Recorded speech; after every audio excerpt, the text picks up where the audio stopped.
வந்து ஒரு பயானுக்கு ஒன்று கூடுறதுலாம் இன்னைய தேதியில ஒரு மேஜிக் மிராக்கிளர்.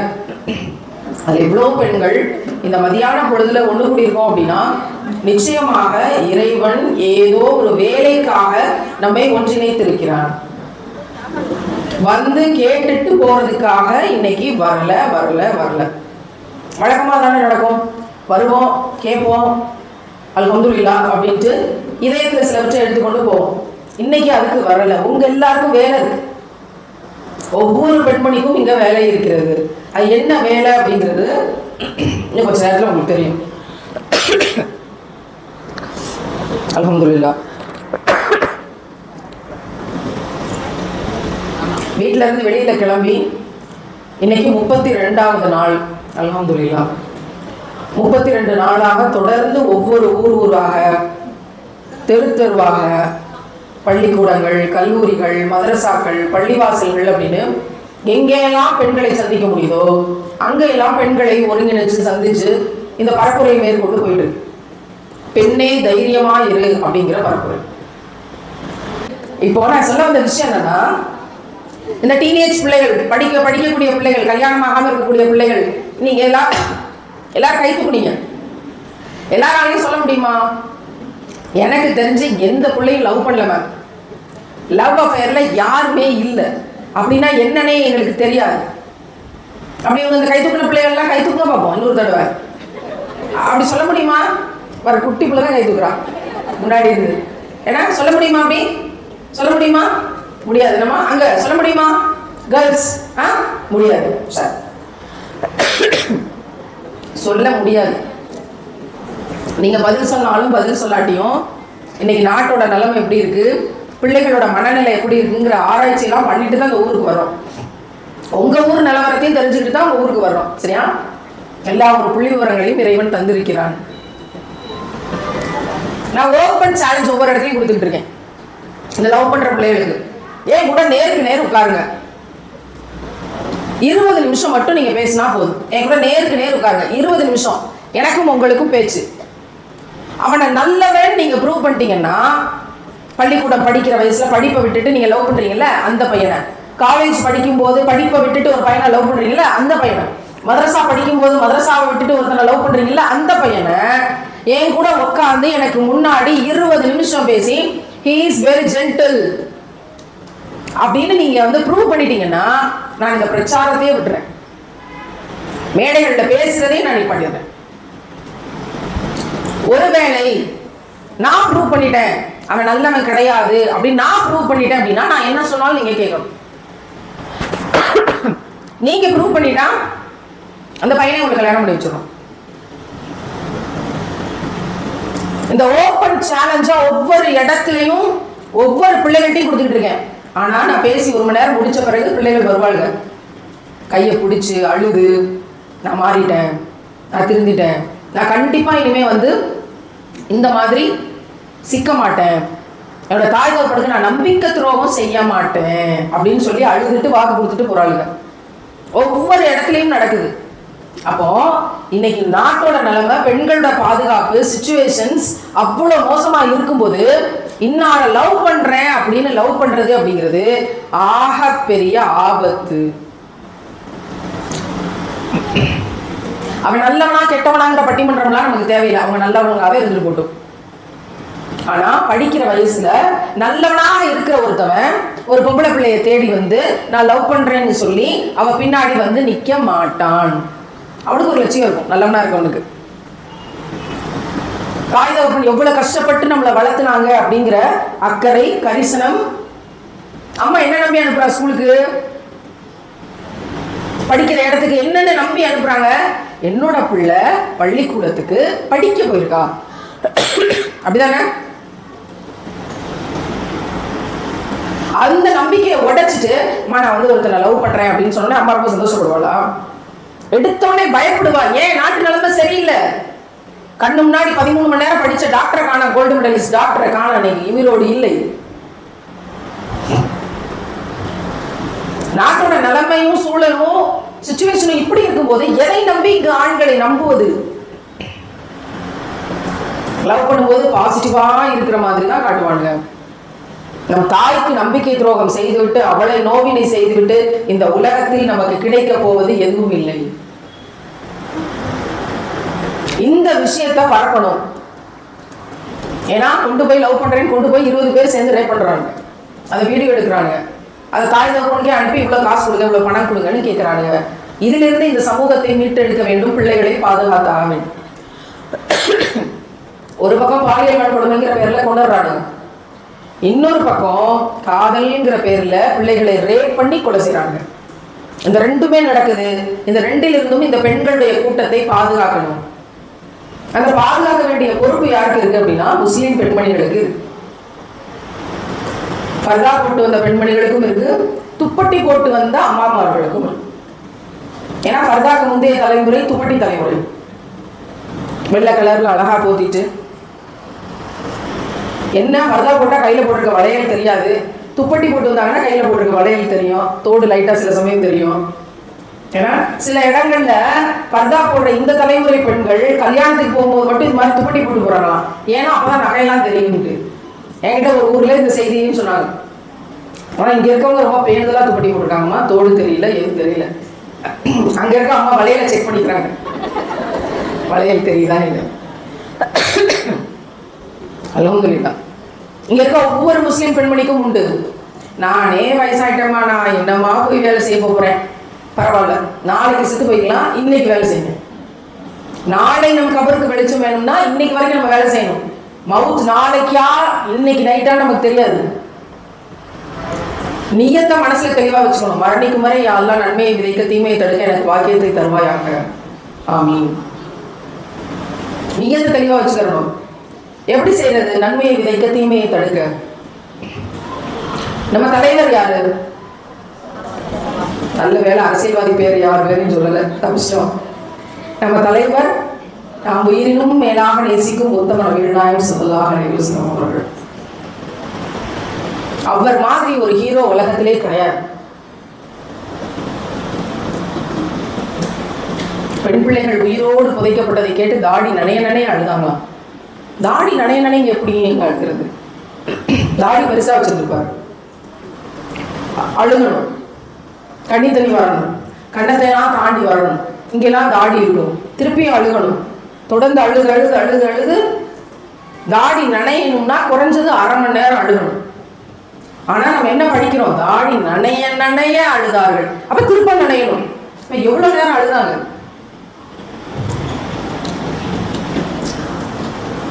இன்னைக்கு இந்த பிள்ளைகள் எல்லாம் உயிரோடு கொலை செய்யப்படுகிறார்கள்ங்கிறத கேட்கும்போது என்னைக்கா இந்த மக்கனா நினைக்கிற அளவுக்கு அழுதுருக்க மாட்டோமா?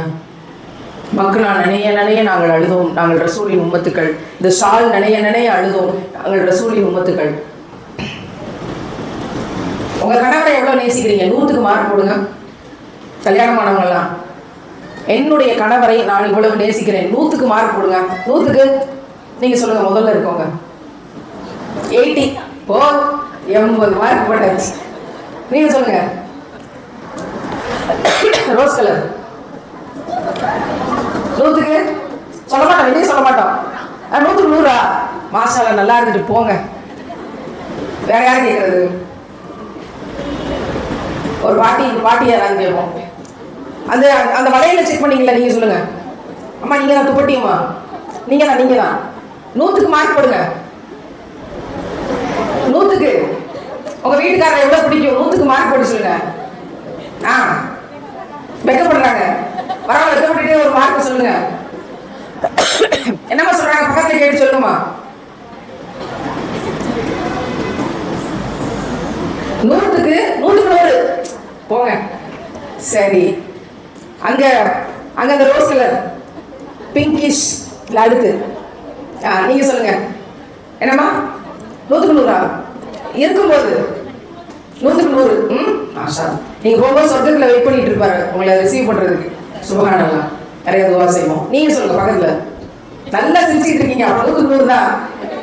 எனவே 80ஆ? 80. இந்த 20ல என்ன சிக்கல் இருக்குன்னு தெரியல, அது தனியா பேசி விசாரிச்சாதான் தெரியும். சரி, அந்த பின்னாடி ப்ளூ கலர் சேர்ல உட்காந்துட்டீங்களே, சொல்லுங்க. 100க்கு சொல்லிவிடுங்க. 100க்கு 100ஆ? சொல்லிவிடுங்க. காசா பணமா? 100க்கு 100 போட்டு விடுங்க. எல்லாம் நீங்க எல்லாம் மேக்ஸ் டீச்சரா இருந்தா எவ்வளவு நல்லா இருக்கும். எல்லா பிள்ளைகளும் 100க்கு 100 தான் வாங்கணும். சரி, இப்ப மாமியாருக்கு மார்க் போடுங்க. மாமியார் ரோஸ் கலர் மாமியார் இல்ல, அதனால 100க்கு 100 போட்டுலாம். வேற யார்ட்டையா கேட்போம். நீங்க சொல்லுங்க, இந்த வெள்ளை துப்பட்டி பின்னாடி உட்காந்துருக்கீங்களே மாமியாருக்கு, மாமியார் வேற கூட வந்திருக்காங்களா இல்லையான்னு தெரியல, மறைஞ்சிட்டாங்க உள்ள.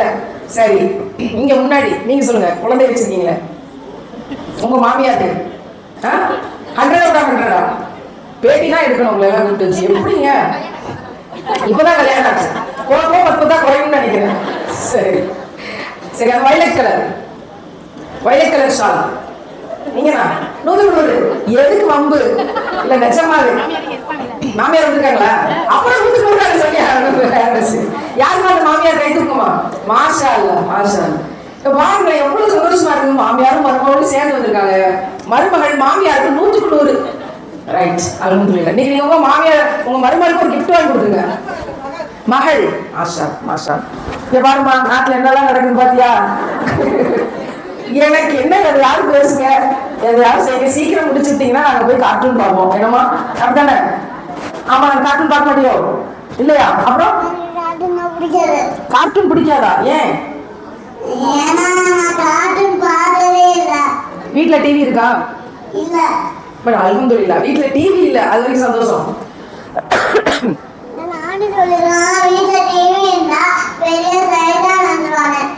மாஷா அல்லாஹ், நிறைய தக்பீர். வீட்டுல டிவி இருந்தா பெரிய சைத்தான் வருவான்னு சொல்லி கொடுத்துருக்காங்க. சுப்ஹானல்லாஹ். இப்ப இந்த டிவி பார்த்து சினிமா பாட்டு கேட்டு அது பின்னாடியே போய் வேனு இப்படி வாழக்கூடியவங்களுக்கு இந்த குழந்தையுடைய பேச்சு ஒரு படிப்பினை இல்லையா? சைத்தான் வருவான். வழிகேட்டுக்கு போகக்கூடிய பெண்கள், காதல்ங்கிற பேர்ல அந்நிய ஆண்களோட பேசக்கூடிய பெண்கள், இன்ஸ்டால சாட் பண்ணக்கூடிய பெண்கள், பேஸ்புக்ல மெசஞ்சர்ல பேசக்கூடிய பெண்கள், நீங்க சொர்க்கத்துக்கு போவீங்களா நரகத்துக்கு போவீங்களா?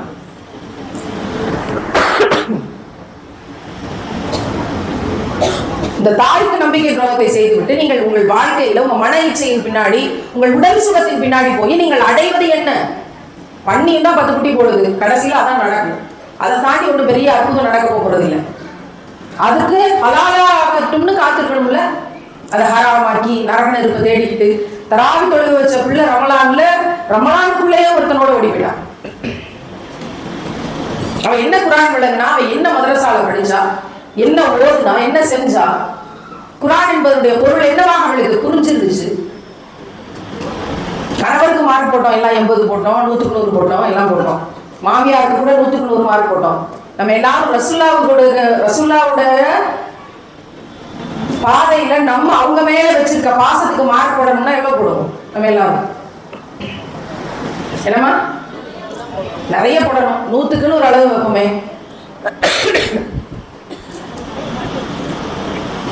ஒரு 1000க்கு வைப்போம், நிறைய போடணும்னு சொல்லிட்டீங்க. ஏன் 100ன்னு வைப்பானு? ஒரு 1000க்கு மார்க் போடுங்க அப்படின்னு கேட்டா ஒரு முஸ்லீம் என்ன சொல்லணும்?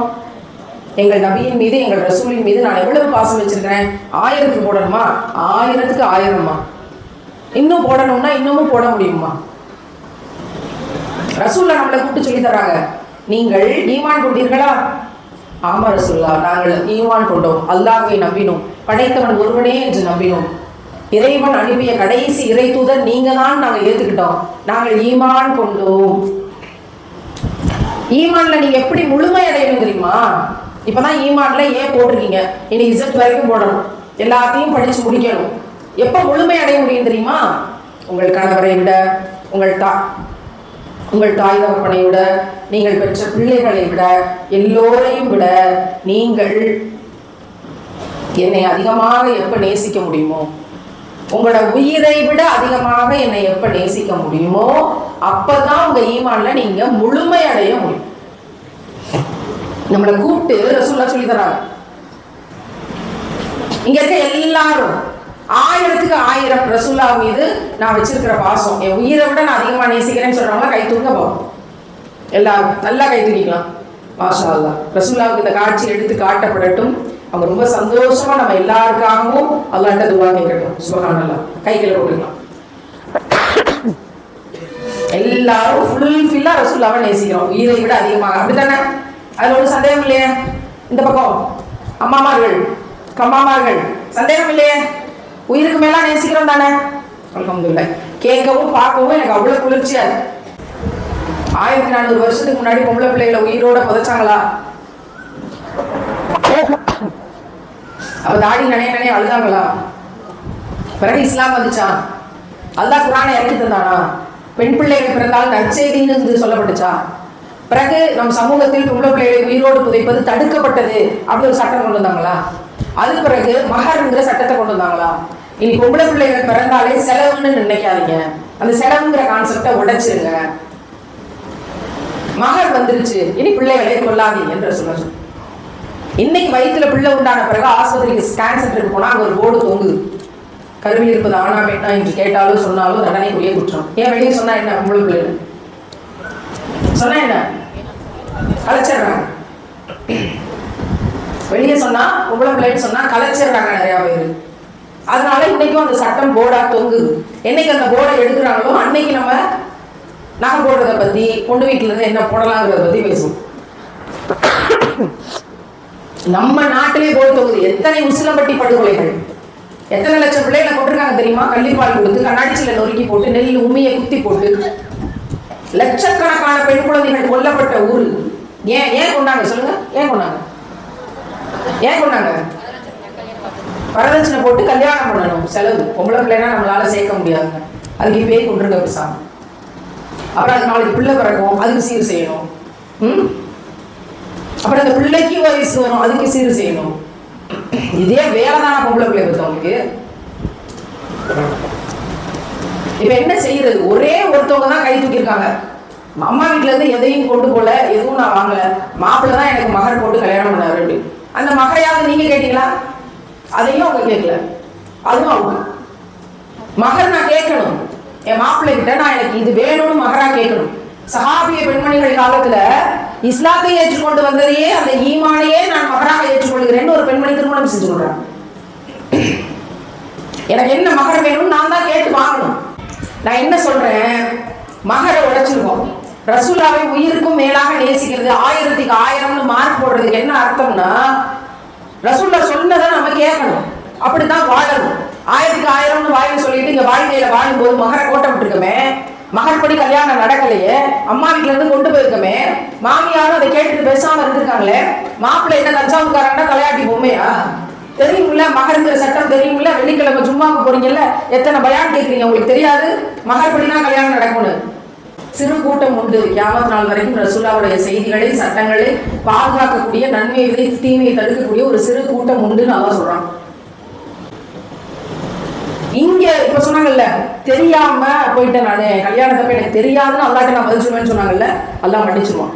எனக்கு தெரியாது, நிறைய பேர் தெரியாதுன்னு தானே கை தூக்கணும். இப்ப தெரிஞ்சுக்கிட்டோமா? இப்ப தெரிஞ்சுக்கிட்டோமா? நம்ம என்ன செய்யலாம்? இன்னைக்கு நியத்து வைங்க, என் பிள்ளைக்கு கல்யாணம் ஆனா நான் மகர்படி தான் கட்டுவேன். ஆம்பளை பிள்ளை பெற்றவங்க எல்லாம் மருமகளுக்காக 10 பவுன் சேர்த்து வைங்க. பொம்பளை பிள்ளைய பெற்றவங்க எல்லாம் சேர்த்து வைக்காதீங்க, சேர்த்தாலும் கல்யாணத்துக்கு கொடுக்காதீங்க. ஒரு வருஷம் கழிச்சு கொடுங்க. ஒரு வருஷம் கழிச்சு பிள்ளை நல்லா வச்சிருக்காங்களா, கண் கலங்காம பாத்துக்கிறாங்களா, பிள்ளை நல்லா வாழ்றாளா, சந்தோஷமா இருக்காளா, அப்புறம் கொடுங்க. ஒரு வருஷம் கழிச்சு. ஏன் திருமணத்தின் பொருட்டு போடுறீங்க? மகரை பாதுகாக்க வேண்டிய கடமை நமக்கு உண்டு. ஆம்பளை பிள்ளை பெற்றவங்களா கை தூங்க. ஏன்னா என் பையன் ஆம்பளை பையன், பெரும்பாலும் ஆம்பளை பையன் தான், ஒன்லி பாய்ஸ். சரி, நீங்க எல்லாரும் கை தூங்க. நீங்க எல்லாரும் உங்க பையனுக்கு கல்யாணம் கட்டி கொடுக்கலன்னா உங்க மருமகளுக்கு நீங்க தான் 10 பவுன் போடணும். மருமகளை கொண்டு வந்தா வீட்டுக்கு அனுப்பிடணும். என்ன சொல்றீங்க? சத்தமா? இன்னும் சத்தமா? இன்ஷா அல்லாஹ். கை கீழே போட்டுக்கோங்க. மாஷா அல்லாஹ். இந்த மாமியாருடைய கரங்களுக்கெல்லாம் இறைவன் தங்க காப்பிட்டு மறுமையில் அழகு பார்ப்பானாங்க. ஆமீன். வலிக்குது. நகை போட்டாதான் கல்யாணம்னு எத்தனை பிள்ளைகளுக்கு கல்யாணம் ஆகாம இருக்கு தெரியுமா? நீங்க எல்லாம் போடுறதுனாலதான் அங்க அந்த தலையெழுத்து. யாருமே போட மாட்டோம்னு சொல்லலாம். கல்யாணத்துக்கு நகை போட்டு, கல்யாணத்துக்கு நகை போட்டதான் கல்யாணம்னு வராதுல்ல. இனியெல்லாம் யாராவது வந்து பொண்ணுக்கு என்ன போடுவீங்கன்னு கேட்டா விளக்கமாத்திலே 4 போடுவோம்டான்னு தான் சொல்லுங்க. எத்தனை நாளைக்கு? நம் நபி நமக்கு 1400 வருஷத்துக்கு முன்னாடியே விடுதலை வாங்கி தந்தார்கள். என்ன விடுதலை வாங்கி தந்தார்கள்னு தெரியாமே நம்ம வாழ்ந்துட்டு இருக்கோமே. தெரியல. அப்ப தெரியணும்னா என்ன செய்யறது? பிள்ளைகளை பூரா மதரசாக்கு அனுப்பி படிக்க வைக்கணும். 10 பிள்ளை படிக்கிறது ஒவ்வொரு மதரசாலையும். 20 உஸ்தாத் இருக்காங்க, 10 பிள்ளை தான் வருது. உலக கல்விக்கு கொடுக்கிற முக்கியத்துவத்தை விட மார்க்க கல்விக்கு அதிக முக்கியத்துவத்தை கொடுங்க. அதுதான் மறுமையின் வெற்றியாளராகும். இல்லைன்னா உங்க பிள்ளைகளை உங்களை கொண்டு முதியோரத்தில் விட்டு போவாங்க. நீங்க உலக கல்விக்கு முக்கியத்துவம் கொடுக்க வச்சுட்டு போனா போது சும்மா போயிட்டு 1/2 மணி நேரம் மதரசாக்குன்னு அனுப்பிட்டீங்கன்னாக்கும் கடைசியில முதியோர்ல தான் கதி. இல்ல, என் பிள்ளைக்கு அல்லாஹ் ரசூல் சொல்லி கொடுத்த பாதை அவசியம் நினைச்சீங்கன்னா அதிக முக்கியத்துவம் கொடுங்க. 8 மணி நேரம் ஸ்கூல்னா 3 மணி நேரம் மதரசால படிக்க வைங்க. கூடுதல் முக்கியத்துவம் கொடுங்க. அதுக்கு மதரசால என்ன சொல்லி கொடுத்தாங்கன்னு வந்து உட்கார்ந்து சொல்லுங்க. உங்களுக்கு சொல்லி கொடுக்க சொல்லுங்க. மதரசாவில் படிக்கக்கூடிய பிள்ளைகள் குரான பொருள் தெரியாம படிக்கவே கூடாது. நீங்களாம் குரான மனப்பாடம் பண்றீங்களா? பொருள் தெரியாம மனப்பாடம் பண்ணவே கூடாது. என்ன அர்த்தம்னு விளங்கணும். தஃப்சீர் படிக்கணும். ஒவ்வொரு வசனத்துக்கும் தஃப்சீர் படிக்கணும். இறை நேசர்கள் பயப்படுவதும் இல்லை, கவலைப்படுவதும் இல்லை அப்படின்னு குரான்ல ஒரு இடத்துல வருது. இதுக்கு தஃப்சீர் யார் சொல்லுவா? ஆலிமாக்கள் படிக்கக்கூடிய பிள்ளைகள் சொல்லுங்க. மதரசாவில் படிக்கக்கூடிய பிள்ளைகள் சொல்லுங்க. இறை நேசர்கள் பயப்படுவதும் இல்லை, கவலைப்படுவதும் இல்லை. ரொம்ப ஃபேமஸான வசனம் தானே, நிறைய இடத்துல எழுதி போட்டிருப்பாங்க. இதுக்கு தஃப்சீர் யாராவது வந்து சொல்லுங்க. உஸ்தாதுகள் சொல்லுங்க.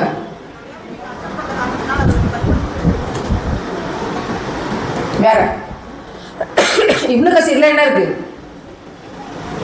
யார் சொல்றா?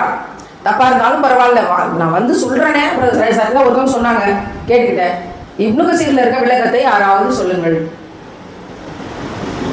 இறை நேசர்கள் பயப்படுவதும் இல்லை, கவலைப்படுவதும் இல்லை. இது எத்தனை பேருக்கு தெரியும்? இப்படி ஒரு வசனம் இருக்குன்னு எனக்கு தெரியும். மதரசால படிக்கக்கூடிய பிள்ளைகள் மட்டும் கை தூங்க பார்ப்போம். மதரசாவில் ஓதக்கூடிய பிள்ளைகள் இப்படி ஒரு வசனம் இருப்பது எனக்கு தெரியும்.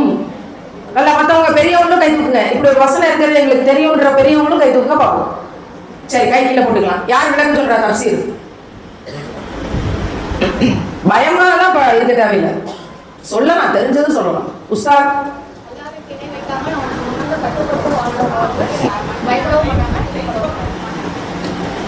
சரி, நானே சொல்றேன். அல்ஹம்துலில்லாஹ். இன்னைக்கு போய் இப்னு கசீர் எடுத்து பாக்குறீங்க, நான் சொன்னது இருக்கான்னு தேடுறீங்க. மறுமை அப்படியே காட்சிக்கு வந்துருங்க. மறுமையில அல்லாஹ் என்ன சொல்லியிருக்கான்? எல்லாரும் எழுப்புவேன்னு சொல்லிட்டானா? முதல் மனிதன்ல இருந்து கடைசி மனுஷன் வரைக்கும் உயிரோடு உடலோடு எழுப்புவேன். நம்ம எல்லாரும் அதை நம்புறோம்ல. நம்ம எல்லாரும் ஒரு நாள் சாகதான் போறோம், மவுத் வரதான் போகுது, கபூர்ல அடக்கதான் போறாங்க, திருப்பி அல்லாஹ் நம்மளே உடலோடு எழுப்பதான் போறான். சுப்ஹானல்லாஹ். யாரெல்லாம் இறை நேசர்களாக இருந்தாங்களோ அவங்களுக்கெல்லாம் அல்லாஹ் ஒரு பெரிய பாக்கியத்தை அந்த மறுமையில தரவதாக சொல்றான். எல்லாரையும் கூப்பிட்டு சொர்க்கத்தையும் காமிச்சாச்சு, நரகத்தையும் காமிச்சாச்சு. நரகத்தை பார்த்து எல்லாம் பயந்து ஓடுறாங்க. சொர்க்கத்தை பார்த்து சொர்க்கத்துக்கு வந்துட மாட்டோமான்னு எல்லாம் கலங்கி ஏங்குறாங்க. கல்லோலப்பட்டு இங்கிட்டும் அங்கிட்டுமா மனுஷ கூட்டம் எல்லாம் ஓடு. யார் உடம்புலையும் ட்ரெஸ் இல்லை, யார் காலையும் செருப்பு இல்லை. இப்படியான ஒரு காட்சி. நபிமார்கள்லாம் பரிதவிச்சு கிடக்காங்க. அவங்கவுங்க உம்மத்துக்களோட நிலைமை என்னவோ ஏதோன்னு தெரியல. அப்போ அல்லாஹ்வினுடைய ஒளி நிறைந்த மேடை ஒன்று உள்ளது. ஃபுல்லா லைட்டா இருக்கும்னு நினைக்கிறேன். ஒளி நிறைந்த பிரகாசமான மேடை, சிலு சிலுன்னு இருக்கும் போல, நல்ல ஏசி போட்டாப்புல. எல்லாம் இங்க வந்து சூரியன் எரிச்சிருமோங்கிற அளவுக்குள்ள வெப்பமா இருக்குமா அந்த இடம். இவங்கெல்லாம் ஜாலியா உட்காந்துக்கிட்டு இங்கிட்ட விட்டு திரும்பி பார்க்குறாங்க. எதுக்கு இவங்கெல்லாம் இங்கிட்ட விட்டு ஓடிட்டு கிடக்குறாங்க? ஏன் அல்லோலப்பட்டு இந்த மக்கள் இப்படி திரியிறாங்கன்னு ரொம்ப கூலா பார்ப்பாங்களாம். அப்ப நபிமார்களும் சுகதாக்களும் அவங்கள பார்த்து பொறாமைப்படுவாங்களாம். இவங்க மட்டும் எப்படி அங்க இருக்காங்க பத்தியா? நபிமார்களே பார்த்து பொறாமைப்படக்கூடிய அளவுக்கு அங்கே இருப்பவர்கள் யார்? ரசூலுல்லாஹ் நமக்கு சொல்லி தராங்க, ரத்த சொந்தம் இல்லாமல், குடுக்கல் வாங்கல் இல்லாமல், வரவு செலவு இல்லாமல், உறவுக்காரங்களாக இல்லாமல், யார் அல்லாஹ்வுக்காக நாங்க ஒருத்தர் நேசிச்சுக்கிட்டோம், அல்லாஹ்வோட பாதையில பயணிச்சுக்கிட்டோம், அல்லாஹ்வுக்காக தியாகம் செஞ்சு வாழ்ந்துக்கிட்டோம். இந்த நபரை நான் அல்லாஹ்வுக்காக நேசிச்சேன், அவங்களுக்காக கேட்டோடனே நான் மோதிரத்தையும் தோடையும் கொண்டு கலட்டி போட்டேன், எனக்கு அவங்கள பத்தி எதுவும் தெரியாது, அல்லாஹ்வுக்கான நேசம், அவ்வளவுதான். வேற எனக்கு அவங்களுக்கு வரவு செலவு, குடுக்கல் வாங்கல், உறவு, ரத்த சொந்தம் எதுவும் கிடையாது. அல்லாஹ்வுக்காக நேசிச்சுக்கிட்டோம். அப்படி அல்லாஹ்வுக்காக நேசித்தவர்களுக்காக இறைவன் அந்த ஒளி நிறைந்த மேடையை தருவதாக வாக்கு தந்திருக்கிறான். சுப்ஹானல்லாஹ். அந்த இறை நேசர்கள் இந்த மறுமையை பார்த்து பயப்படுவதும் இல்லை, என்ன ஆக போகுதுன்னு கவலைப்படுவதும் இல்லை. இதுதான் விளக்கமாகும். தப்சீர் படிங்க. மார்க்கம் படிக்கக்கூடிய பிள்ளைகள், மதரசா பிள்ளைகள், ஒவ்வொரு குர்ஆன் வசனத்திற்கும் தப்சீர் படியுங்கள். ரசூலுல்லாஹ்வே வந்து பாடம் நடத்திட்டு போனாப்புல இருக்கும். அந்த பாக்கியத்தை உஸ்தாதுகள் படித்து பிள்ளைகளுக்கு பகிர்ந்து கொடுங்கள். அன்னைக்கு ரசூலுல்லாஹ் சொல்லி கொடுத்தாங்க, இன்னைக்கு உஸ்தாதுகள் தான் சொல்லி கொடுக்கணும். குர்ஆனை பொருள் தெரியாம படிக்காதீங்க, தப்சீர் தெரியாம படிக்காதீங்க. அப்படி படிக்கும் போதுதான் ரசூலுல்லாஹ் என்ன சொன்னாங்க, எதுக்காக இந்த சட்டம் வந்துச்சு, எதுக்காக ஒவ்வொரு சட்டத்தையும் பாதுகாக்கணும்னு நமக்கு தெரியும். மகர் ஒரு எக்ஸாம்பிளுக்கு தான் எடுத்தோம். இந்த எவ்வளவோ சட்டங்கள் இருக்கு, ஒவ்வொன்றையும் பாதுகாக்க வேண்டியது நமக்கு கடமை. அப்போ இங்க இருக்க எல்லாரும் இனி நடக்கிற திருமணங்கள் இந்த ஊர்ல மகர்படி தான் நடக்கணும். பொண்ணு வீட்டுல இருந்து ஒரு குண்டுமணி தங்கமும் திருமணத்தின் பொருட்டு போடக்கூடாது. அப்படி போட்டால் ஹராம். ஹராம்னா என்ன நடக்கும்? நரகத்துக்கு தான் போக வேண்டியிருக்கும் இல்லையா? நம்ம ஏன் நரகத்தை தேடுவானே? மாப்பிள்ளை கிடைக்காது, நகை போட மாட்டோம்னு சொன்னா மாப்பிள்ளை கிடைக்காது. அல்லாஹ் கேட்பான், நீ அப்ப மாப்பிள்ளை வீட்டுக்காரனை தானே நம்புன, மாப்பிள்ளை கிடைக்காதுன்னு தானே பயந்த, என்னை விட நீ மாப்பிள்ளைக்கு தான் பயந்துருக்க, அவன்கிட்ட போய் நன்மையை வாங்கிட்டு வான்னு அல்லாஹ் சொன்னா நம்ம என்ன செய்யறது? எனவே நாம் செஞ்சிருக்கக்கூடிய இந்த விஷயங்களுக்கு, நம்முடைய பலவீனங்களுக்கு பகரமாக நம்ம ஒரு வேலை செய்யணும். நன்மையை விதைக்கணும், தீமையை தடுக்கணும், தௌபா செய்யணும். இது ரெண்டு தான் வழி. நம்ம போய் இப்போ அல்லாஹ்ட்ட தௌபா செய்வோம், அல்லாஹ் இனி நாங்கள் மகரை பாதுகாப்போம் அப்படின்னு செஞ்சதுக்கு மன்னிப்பும் இனி செய்ய போற உறுதிமொழியும் அல்லாஹ்ட்ட கொடுப்போம் இன்ஷா அல்லாஹ். சத்தமா சொல்லலாமே, நம்ம அல்லாஹ்ட்ட பொறுப்பை படைப்போம். வல்லத்திலையும் பசியாற்றுவோம் திட்டத்தை ஆரம்பிங்க. பெண்களாக சேர்ந்து ஒரு வாட்ஸ்அப் குரூப்ல சேர்ந்துக்கிட்டு உங்களோட ஜிபே நம்பர், யார் தலைமை ஏற்கிறாங்களோ அவங்களோட ஜிபே நம்பரை போடுங்க. போட்டுட்டு நீங்க அதுக்கு கீழே உறுப்பினர்களாக இருந்து திங்கக்கிழமை ஆனா உங்களால முடிஞ்ச விஷயத்த ஏதோ ஒரு சின்ன தொகையை அதுல போடுங்க. அதன் பொருட்டு ஏழைகளுக்கு உணவு போய் சேரட்டும். குர்ஆன்ல அல்லாஹ் கேட்கிறான், நரகத்துல ஒருத்தனை போடுறதுக்கு முன்னாடி நீ என்ன தப்பு பண்ணுன? அவன் சொல்றான், பூமியில நான் நல்லா வாழும்போது ஏழைகளுக்கு உணவளிக்க சொல்லி தூண்டல. இது குர்ஆன்ல இருக்கு.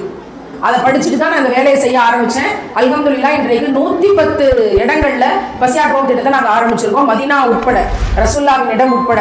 அப்ப வல்லத்திலையும் அந்த பசியாற்றுவோம் திட்டம் செயல்படணும்.